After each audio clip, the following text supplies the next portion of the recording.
Buen día, ¿cómo están? ¿Bien? Lindo día, no hace tanto frío, más o menos.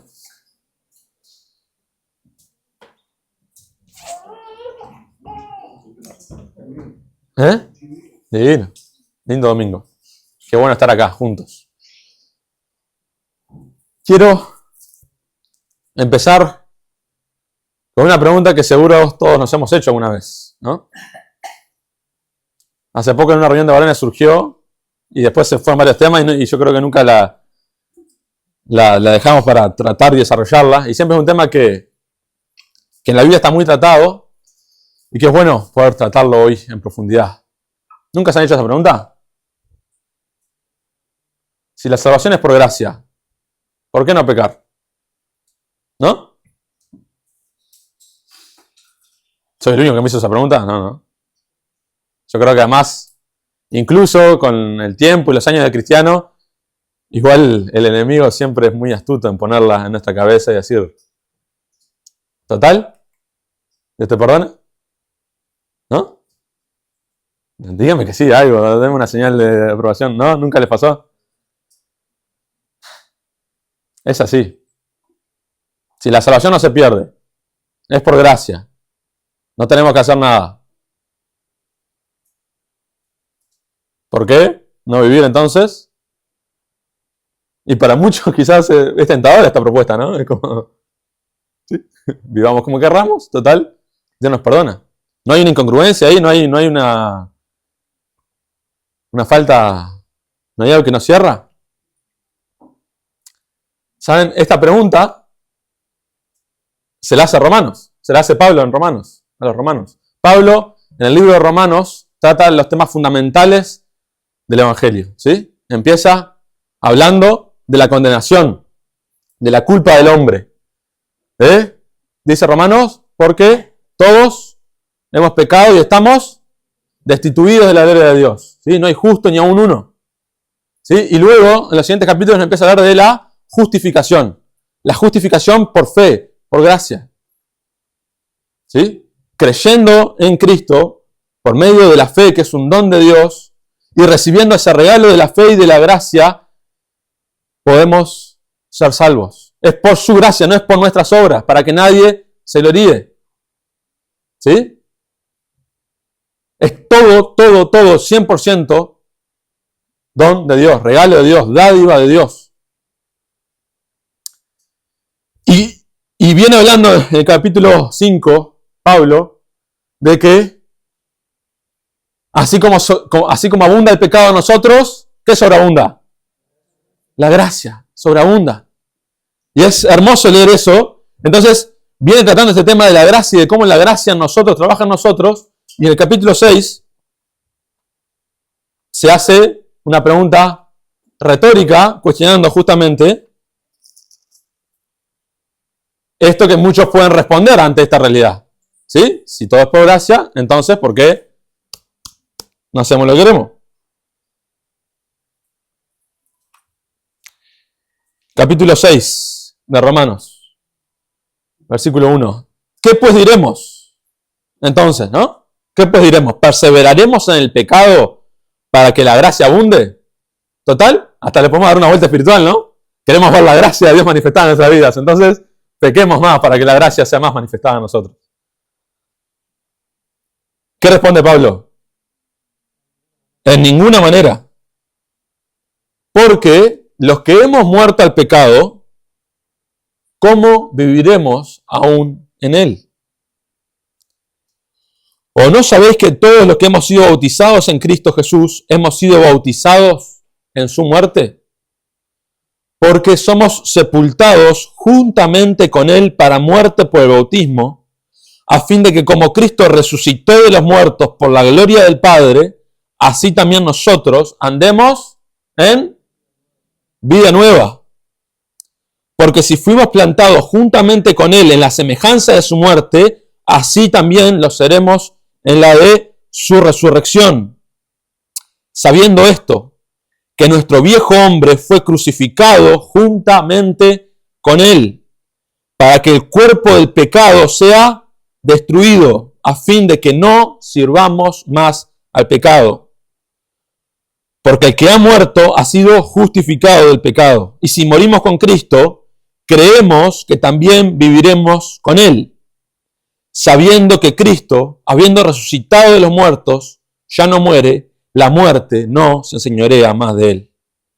Porque en cuanto murió al pecado, murió una vez por todas, mas en cuanto vive, para Dios vive.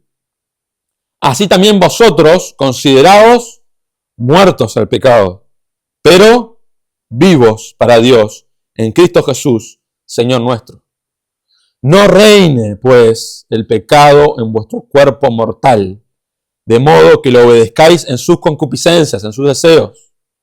Ni tampoco presentéis vuestros miembros al pecado como instrumentos de iniquidad, sino presentaos vosotros mismos a Dios como vivos de entre los muertos, y vuestros miembros a Dios como instrumentos de justicia. Porque el pecado no se enseñoreará de vosotros, pues no estás bajo la ley, sino bajo la gracia. ¿Sí? Y este es uno de los capítulos más importantes quizás de toda la Biblia. Pero es un poco complejo, a veces puede ser entreverado para algunos, ¿no? Porque habla de la muerte y viene y va y viene con Cristo. Lo que nos está hablando el capítulo 6 de Romanos es que nosotros ahora, si hemos realmente creído en Cristo y hemos recibido su gracia, ahora estamos en Cristo. Nuestra vida está ligada en Cristo. Y así como Cristo murió y resucitó, así nosotros en Cristo morimos a nuestro pecado, morimos a nuestra vieja vida, y ahora ese cuerpo de muerte, ese Adán que llevamos nuestro, está crucificado juntamente con Cristo. Y ahora tenemos novedad de vida. Hemos sido resucitados para una vida nueva, donde ya el pecado no reina, donde hemos sido liberados del poder del pecado. ¿Sí? Romanos mismo también dice de que podemos pecar, podemos caer, podemos fallar, pero ya somos liberados del reinado del pecado en nuestras vidas. Ya el pecado no se enseñoreará sobre nosotros. ¿Sí? La respuesta clara de ¿vamos a vivir una gracia desordenada? Y vamos a estudiar este tema en profundidad. La respuesta es de ninguna manera. ¿Por qué? Porque ahora ya hemos muerto a la vieja vida, ahora estamos juntamente con Él. Porque la respuesta de la gracia en nosotros es la obediencia. El impulso del amor de Dios en nosotros, de la gracia, de su perdón y su misericordia, nos debe impulsar a vivir vidas santas. Ese es el mayor impulso que tiene el cristiano para vivir una vida santa, su gracia. Justamente al revés de lo que muchas veces podemos pensar o el enemigo puede meter en nuestra cabeza, y uno puede cuestionar justamente al revés. La gracia no es el permiso para pecar, sino al revés. Es nuestro sensor y nuestro impulsor para vivir vidas santas, para vivir en gratitud a esa gracia que hemos recibido. ¿Sí? Y vamos a desarrollar este tema. Miren lo que dice Judas 1.4, le leímos hace relativamente poco cuando estudiábamos Judas. Este mismo pensamiento. Porque algunos hombres han entrado encubiertamente, los que desde antes habían sido destinados para esta condenación, hombres impíos, ¿sí? Dentro de las iglesias, hombres impíos que convierten en libertinaje la gracia de nuestro Dios. Y niegan a Dios, el único soberano, y a nuestro Señor Jesucristo. ¿Qué es convertir en libertinaje la gracia de Dios? Es pensar y vivir de esta manera. Total, Dios me perdona, vivo una vida relajada, total, yo, mañana. ¿No? Eso es convertir en libertinaje la gracia de Dios. Y eso es lo que hacían estos hombres impíos que aunque tenían fachada de cristiano, estaban dentro de las iglesias, pero eran impíos, negaban a Dios con su eficacia de vida.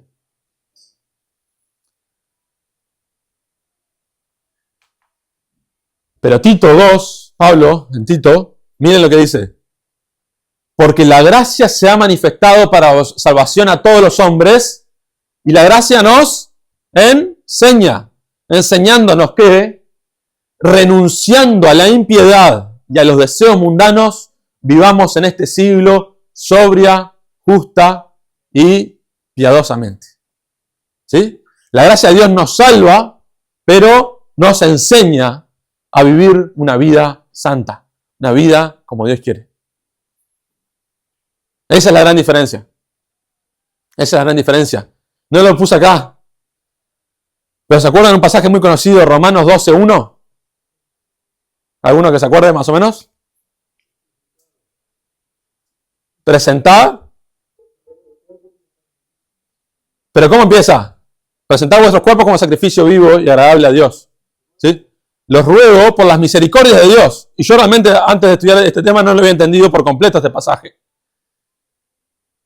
Pero porque quizás en la Reina Valera no lo entiendo así fácilmente, pero busquen en el original o en cualquiera de las otras versiones, lo que está diciendo este pasaje es que por la misericordia de Dios en sus vidas, así como Dios los ha salvado y por su gracia les ha dado nueva vida, como resultado de esa gracia presenten sus cuerpos como sacrificio vivo. Dios ha sido tan bueno con ustedes que ahora el resultado normal de alguien que ha sido amado y salvado por Dios, el resultado tiene que ser una vida entregada por completo a Él. Eso es lo que dice Romanos 12:1.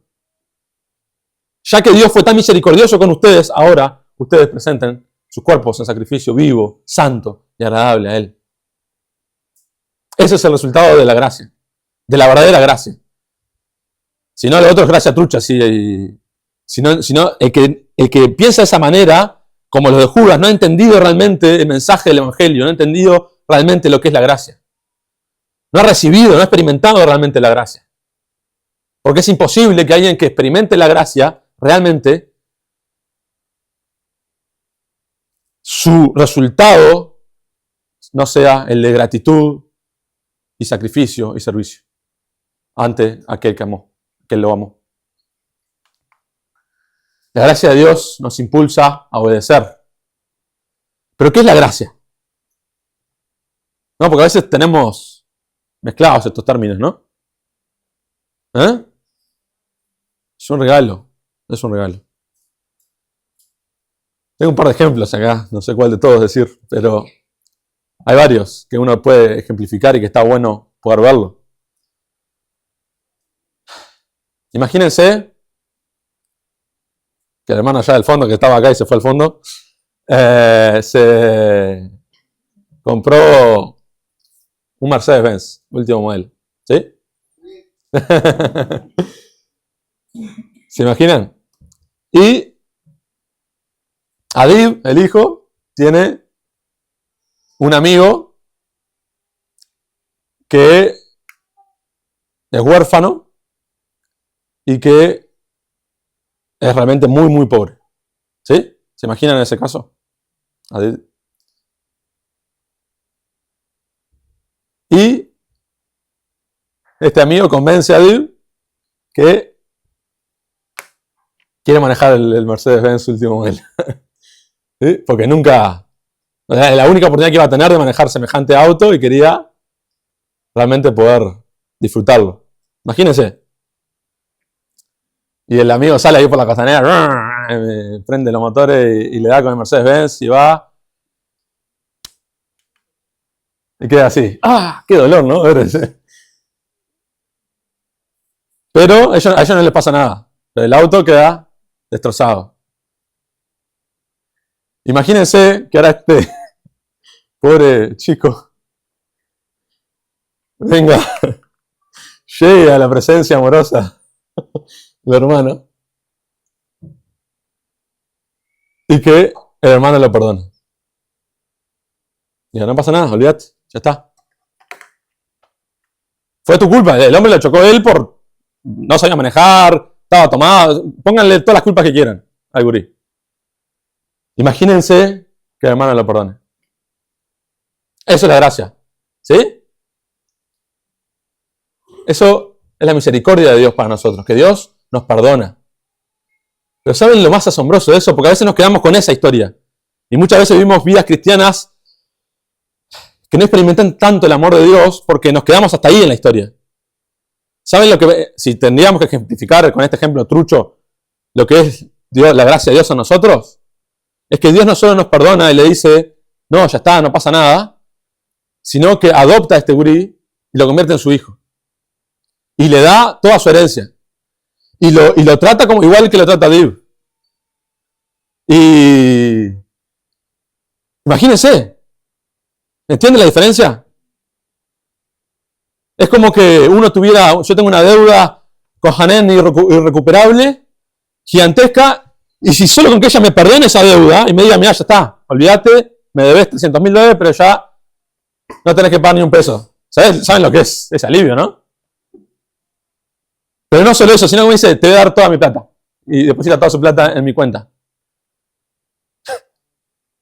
Ese es el Evangelio, hermanos.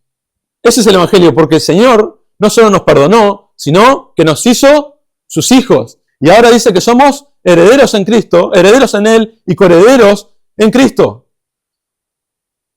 Tenemos toda la riqueza de su gloria. Somos hijos de Él, nos ha adoptado como hijos y Él es nuestro Padre que quiere abrazarnos, amarnos, restaurarnos e impulsarnos para que vivamos vidas que le agraden. No solo nos perdonó, nos santificó, nos restauró, nos ha hecho sus hijos. Entendamos eso, hermanos. Eso es glorioso. Es realmente glorioso. Esa es la gracia de Dios. Ese es favor inmerecido, regalo que por ningún lado nos merecíamos. Ni el perdón nos merecíamos, pero además del perdón nos da mucho más. Cuando éramos sus enemigos.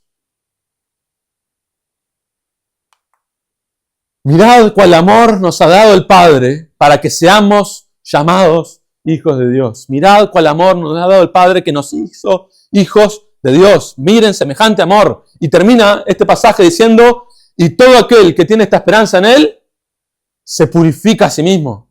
Vivir esta realidad realmente del amor de Dios y de su gracia, lo que debe producir en un cristiano es una vida más santa. Porque el amor de Cristo, dice Pablo en Corintios, nos constriñe, nos obliga, nos impulsa. Pensando esto, que si uno murió por todos, luego todos murieron y por todos murió, ¿para qué? Para los que viven, ya no vivan para sí, sino para aquel que murió y resucitó por ellos. Este es el resultado de la gracia verdadera, que es tanto amor, tanta gracia, tanto, que el resultado normal de la vida es, Cristo, si tú moriste por mí, yo viviré para ti. Ese es el resultado verdadero de la gracia en un cristiano. Tiene que producir eso en nosotros la gracia. Como la mujer adúltera. No sabemos mucho más qué pasó con la mujer adúltera, ¿no? Nos encantaría saber, pero sin duda hubo un antes y un después. Porque cuando todos la estaban apuntando, la mano del Padre no estaba para apuntar, sino para levantar y restaurarla y decirle, no peques más. Pero es el abrazo del Padre amoroso que restaura a sus hijos y los levanta para que vivan una vida santa por medio de su amor, por medio de su gracia.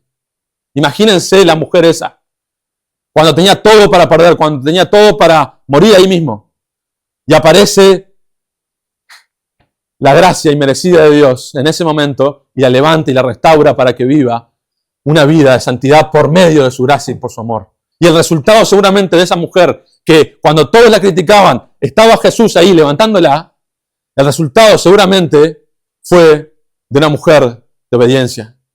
Cambió su vida porque recibió la gracia que nunca había recibido. Es lo que pasa y vemos con Pedro, ¿no?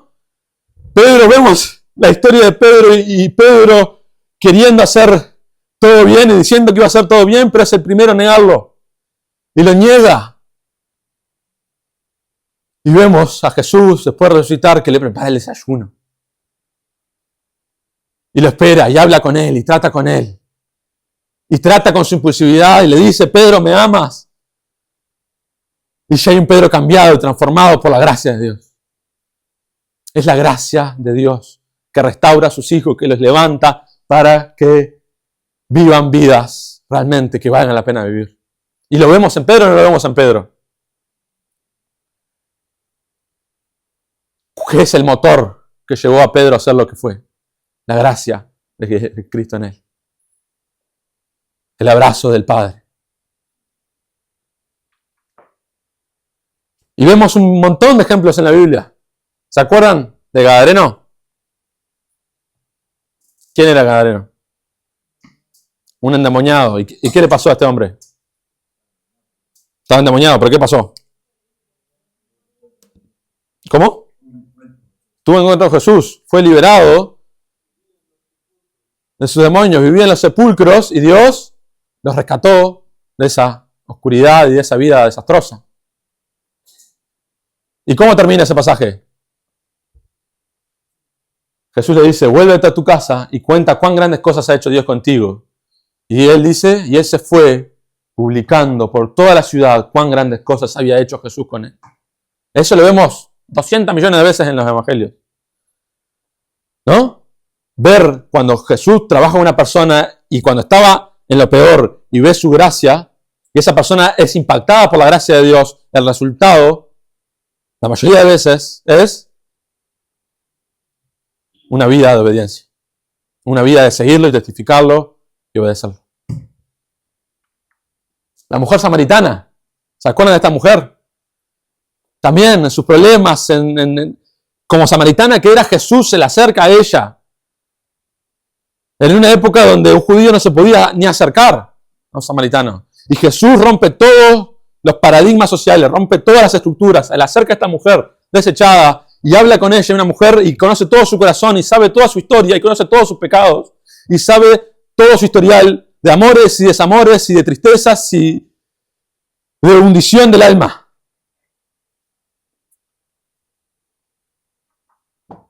Y le dice, ¿cuál es su problema? Y le dice realmente su problema más profundo, que no puede buscar agua de otro pozo que no sea Él, porque Él es el agua de vida eterna que sacia las necesidades más profundas del alma.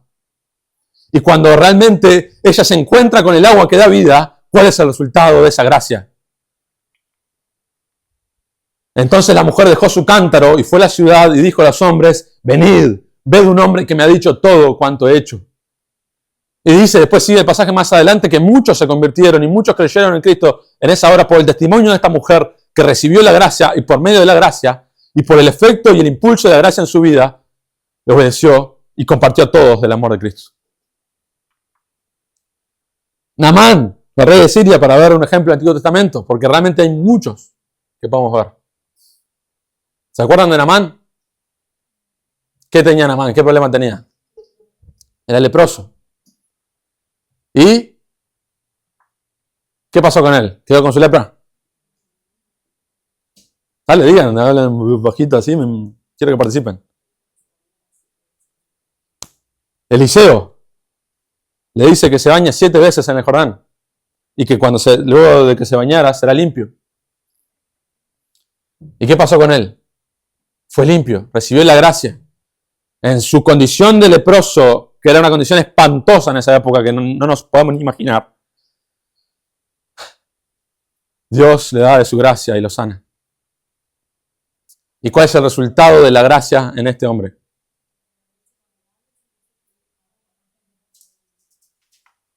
Después Naamán y todo su grupo regresaron a buscar al hombre de Dios, se pararon ante él y Naamán le dijo, ahora sé que no hay Dios en todo el mundo excepto en Israel. Este era el rey de Siria. Así que le ruego que acepte un regalo de su siervo. Realmente el resultado es de comprensión realmente de que Dios es Dios. Es que Él es el Dios verdadero. Y el resultado era, bueno, déjame regalarle algo. Y Eliseo no le acepta nada. Y él dice, entonces Naamán le dijo, está bien, pero permítame, por favor, cargar 2 de mis mulas con tierra de este lugar y las llevaré a mi casa. A partir de ahora, nunca más presentaré ofrendas quemadas o sacrificios a ningún otro Dios que no sea el Señor. ¿Sí? En Siria adoraban a otros dioses, pero él entendió quién era el Dios verdadero. Y aunque tenía que estar en Siria, no podía estar en Israel para adorar a Dios. Israel no le importó dónde estar, sino que igual llevó tierra de ahí para poder adorar a Dios de Israel, aunque sea en Siria. La muestra es clara de un hombre, de un rey, que por más rey que fuera, estando en su condición de humillación, fue restaurado, recibió la gracia de Dios, y el resultado de esa gracia es, quiero servir y adorar a este Dios que me salvó. No comprendo otra manera de gratitud. No me puedo quedar callado, no puedo ser indiferente, no puedo vivir una vida normal si Dios me rescató como me rescató. No puedo tener ese pensamiento de decir total peco. ¿Qué gracia recibimos? ¿Qué gracia recibimos? Lamentablemente muchas veces nos pasa como el pueblo de Israel. Porque el pueblo de Israel recibió esa gracia de ser rescatado de la esclavitud de Egipto, de levantar a Moisés, que guiara al pueblo, de cruzar el mar se abriera en dos, de ser perseguido por Faraón, pero ser liberado de Faraón. Pero, ¿qué pasó con el pueblo de Israel? Hechos 7 nos habla un poco de esto, ¿no? Este es aquel Moisés que estuvo en la congregación en el desierto, con el ángel que le hablaba en el monte Sinaí y con nuestros padres, y que recibió palabras de vida que darnos, al cual nuestros padres no quisieron obedecer, sino que le desecharon y en sus corazones se volvieron a Egipto. Y este muchas veces es el problema, cuando desechamos la gracia de Dios. Tanta gracia nos ha sido dada para que realmente sean un motor y un impulso de nuestras vidas, y no para volver a nuestra esclavitud. Y muchas veces de nosotros ese Egipto son nuestros deseos pasados, nuestra vida pasada, nuestra vida en el mundo, y muchas veces nuestros corazones quieren volver a Egipto. Y el llamado de Dios es: mira su gracia. Mira su gracia. Déjate enamorar por su gracia. Déjate abrazar por su gracia. Que yo soy tu padre, yo te levanto, yo te restauro, yo te impulso a que sigas y a que me ames porque yo te amé.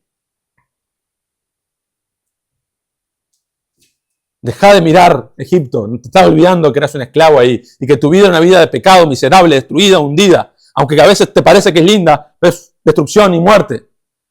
En mí, aunque a veces las cosas no se vean tan lindas, aunque a veces los problemas aparezcan, aunque a veces las cosas no son tan claras, pero en mí está la vida eterna. En mí está la plenitud del Padre. Así pues, nosotros, como colaboradores suyos, os exhortamos también a que no recibáis en vano la gracia de Dios. No recibamos en vano la gracia de Dios. No juguemos con la gracia de Dios. No la desestimemos, sino al revés, que sea un motor que nos impulse a obedecer y tener vidas santas. Y que nuestros cuerpos y todo nuestro ser sea entregado a Él.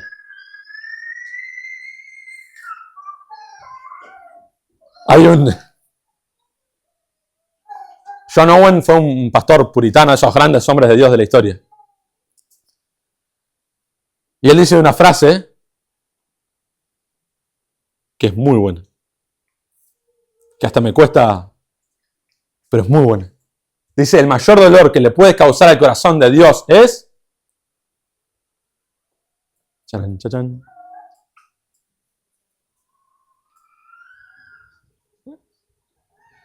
En otras palabras, sí. No, pero a veces uno cree que el mayor dolor que le podemos hacer a Dios es este pecado tremendo. O esta locura gigante. El mayor dolor que le puedes causar al corazón de Dios es no creer que Él te ama. Realmente. Es no creer que Él te ama.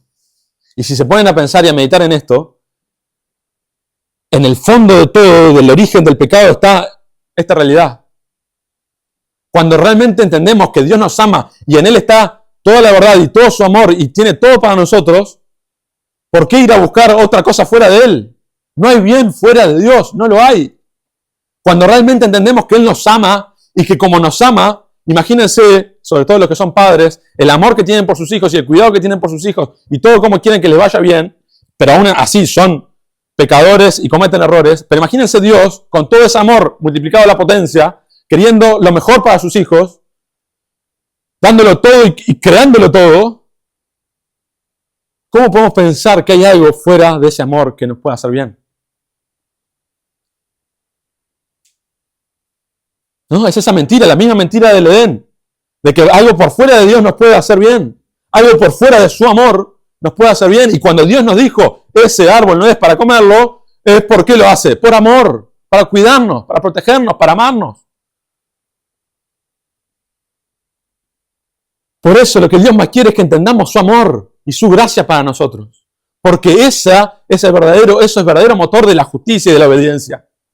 Porque cuando entendemos que que realmente en Él está el amor y en Él sus mandamientos son por amor y su cuidado es amor y todo lo que es Él es amor y descansamos en ese amor, el resultado natural de nosotros tiene que ser la obediencia. Romanos, esto me encanta, lo que dice Pablo en Romanos. Pues no habéis recibido el espíritu de esclavitud para estar otra vez en temor, sino que habéis recibido el espíritu de adopción, por el cual clamamos, Abba Padre. ¿Se acuerdan lo que significaba Abba Padre, no? George la semana pasada lo ejemplificó de la mejor manera. Papucho. ¿Qué cosa más gloriosa que tener esa cercanía con el Creador del universo? Y realmente experimentar, no solo saber o entender que somos los hijos, que somos coherederos con Cristo, sino experimentarlo realmente. Y querer más de esas riquezas. Y querer más de la riqueza del que lo gobierna todo.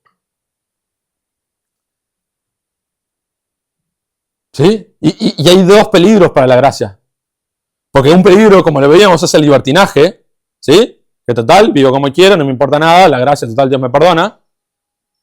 Pero otro peligro, muchas veces es el legalismo. Es el creer que por mis méritos, por mis obras, por lo que yo hago o dejo de hacer, Dios va a cambiar su amor hacia mí. Y muchas veces eso sutilmente se mete en nuestras cabezas y el enemigo muchas veces nos lo mete y nos hunde con esto. Pero ¿saben una cosa? Dios no cambia su amor por nosotros por más allá de lo que nosotros hagamos o dejemos de hacer. Dios nos amó aún siendo pecadores. Dios conocía nuestra historia de principio a fin. Sabía todas nuestras miserias. Sabe los pecados que te horrorizan y lo que vas a hacer más adelante. Sabe todo de Él y aún así nos amó por su gracia.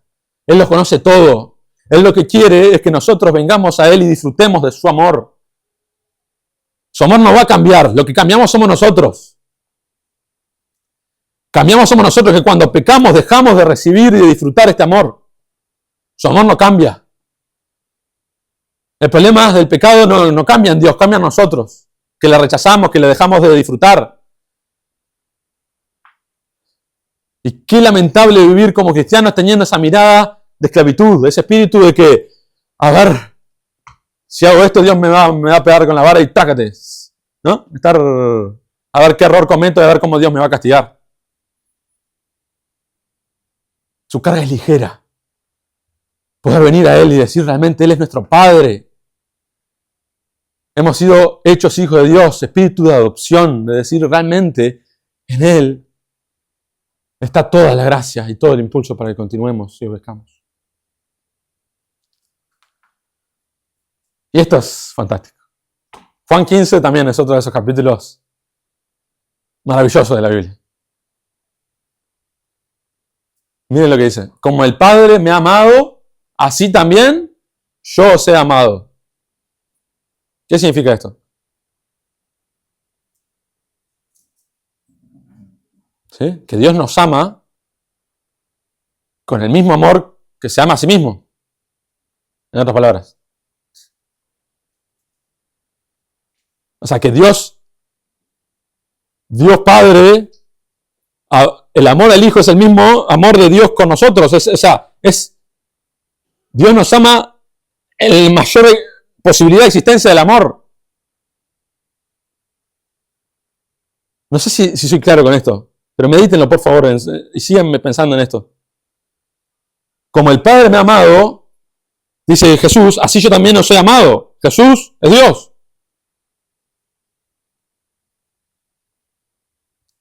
¿Y cuál es el resultado? ¿Cómo termina? Porque acá no termina el versículo. ¿Cómo sigue este versículo? Permaneced en mi amor. Cuando el amor de Dios es tan grande para nosotros, su gracia es tan grande, que lo que nos tiene que impulsar es a permanecer en ese amor, porque no hay mejor lugar que estar en su amor y en su gracia.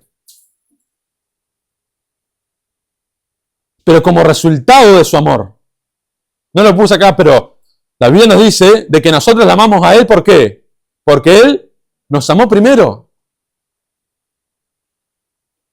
Nosotros muchas veces queremos hacer, y bueno, hoy me voy a despertar temprano y voy a orar y voy a leer la Biblia, después voy a ir a la obra y después voy a hacer esto y lo otro, porque así yo recibo el favor de Dios. Y cumplo. Eso es antibíblico, hermano. Eso es antibíblico. Lo que la Biblia nos llama es que ya hemos recibido el favor de Dios, ya hemos recibido el amor de Dios. Como resultado de tanto amor, lo que sale natural del cristiano es permanecer en ese amor.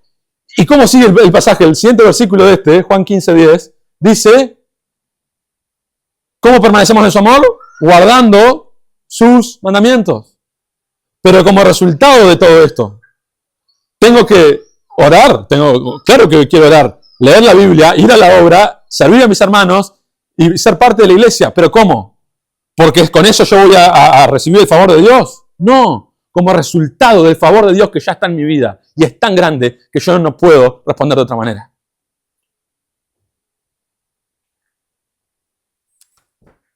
Termino con una historia que ya la conté una vez acá, pero creo que fue hace muchos años, está en un libro, se llama Cambios Profundos, y que relata una historia que siempre me la acuerdo y me parece fantástica y tengo que leerla, contarla.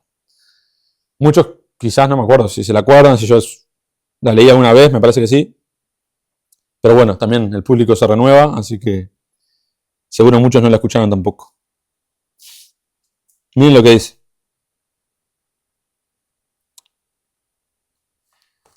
Quisiera compartirte, dice acá, una historia verídica que me contó una amiga misionera para que puedas captar el poder transformador del Evangelio. Esto dice el autor, es un argentino. Una mujer cristiana en Kenia vive con un marido abusador. Este regularmente la maltrata con enorme desprecio y humillación. A pesar de que mi amiga misionera le dice que puede abandonarlo, al menos temporalmente hasta que deje de lastimarla, y por las dudas, aclaro, pues este es un tema muy delicado, pero este es el consejo, sin duda, ante nadie, y por eso con esta historia no se está avalando un caso así, sino al revés. Es algo totalmente espantoso y que el consejo de la misionera es el correcto, ¿sí? Nadie puede vivir en una situación de maltrato y abuso.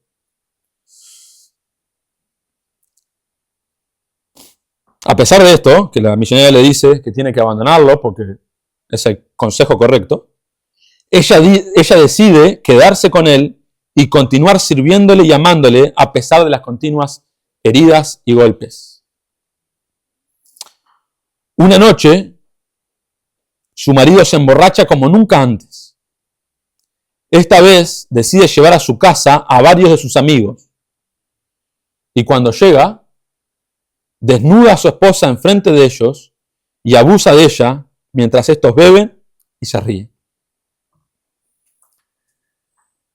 Una vez que su marido ha terminado de hacer todo lo que quería con ella, sucede algo tan increíble como divino. La mujer se acomoda la ropa, se arregla el pelo, se dirige a la cocina y sin decir nada prepara una comida para su esposo y sus amigos. Cuando vuelve al comedor, apoya la bandeja sobre la mesa y les dice con cariño: les he hecho esto. En ese instante, el marido se quebranta. Con lágrimas en los ojos, le pregunta: ¿por qué haces esto? ¿Cómo puede ser que me trates así después de todo lo que te he hecho? ¿Cómo puede ser que me sigas amando?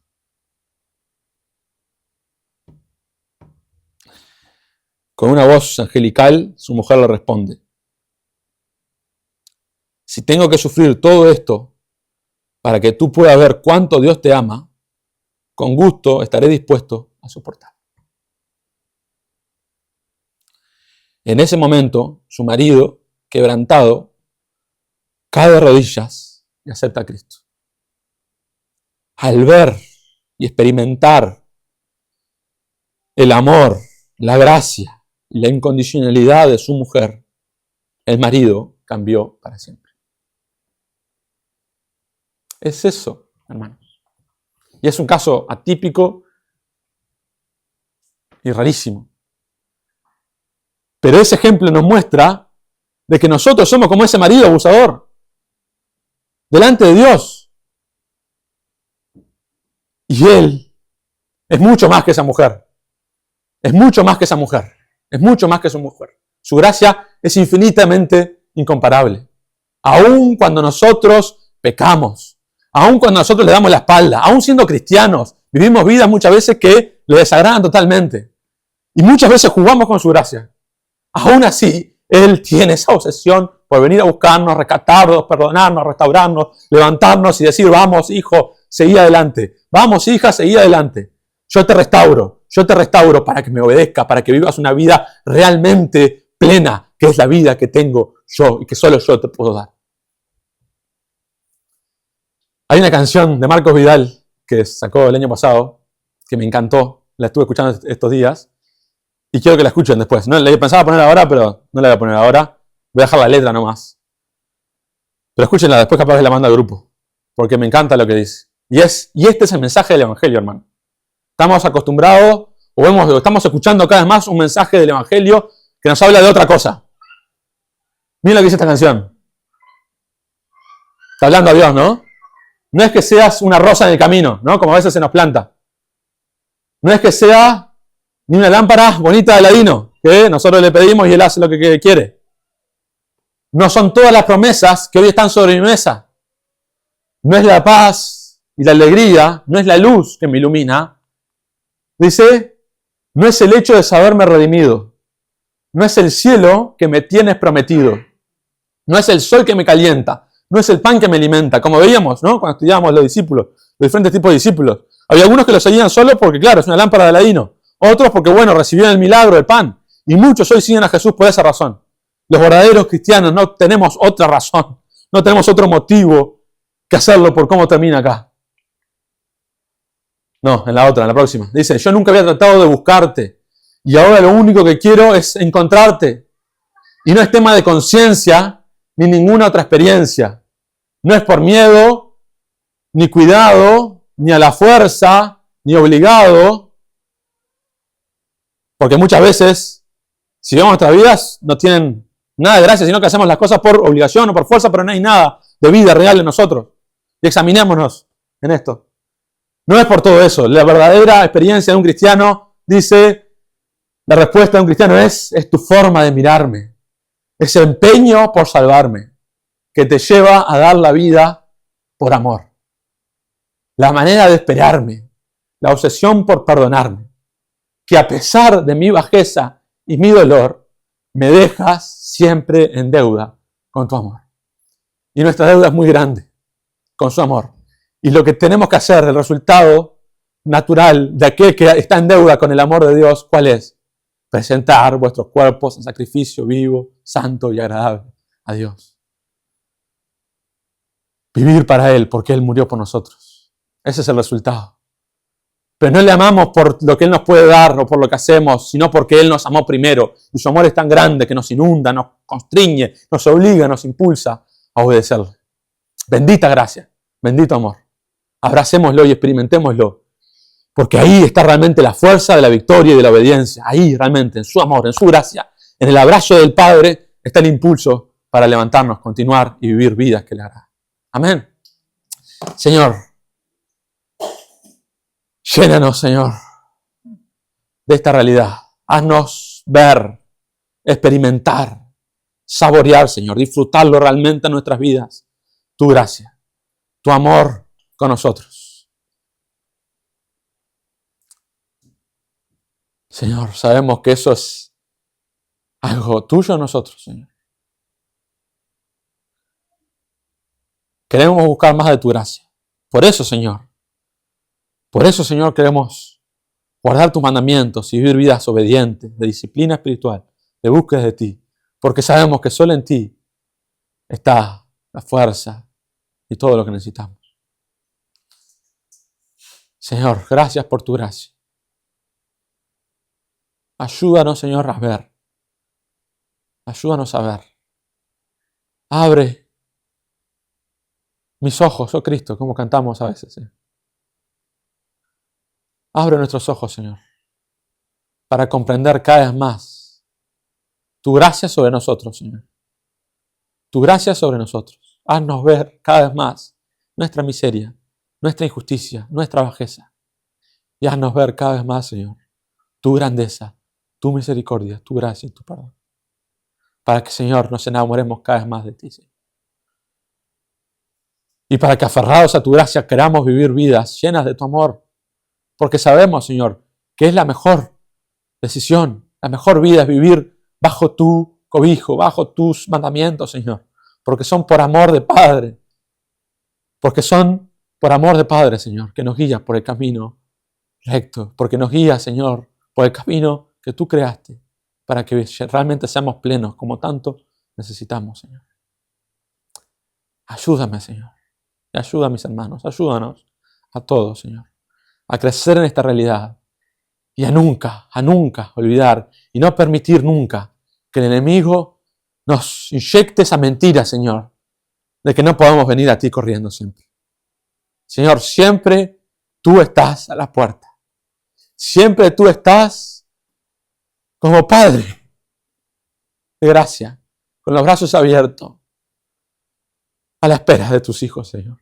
De aquellos que quizás están debilitados, que aquellos te están dando la espalda quizás, que aquellos que están jugando con tu gracia. Tus brazos están abiertos para recibir, para levantar, para restaurar y para impulsar, Señor. Benditos brazos los tuyos, Señor. Nos emociona tu misericordia, nos emociona tu gracia en nuestras vidas, Señor. Queremos vivir toda nuestra vida emocionados con tu gracia y con tu amor. Y que esa emoción nos impulse a obedecerte por gratitud, porque ahora tenemos un espíritu de adopción. Somos, Señor, hechos hijos tuyos. Qué gloria más grande, Señor. Bendito sea, Señor. En el nombre de Jesús. Amén.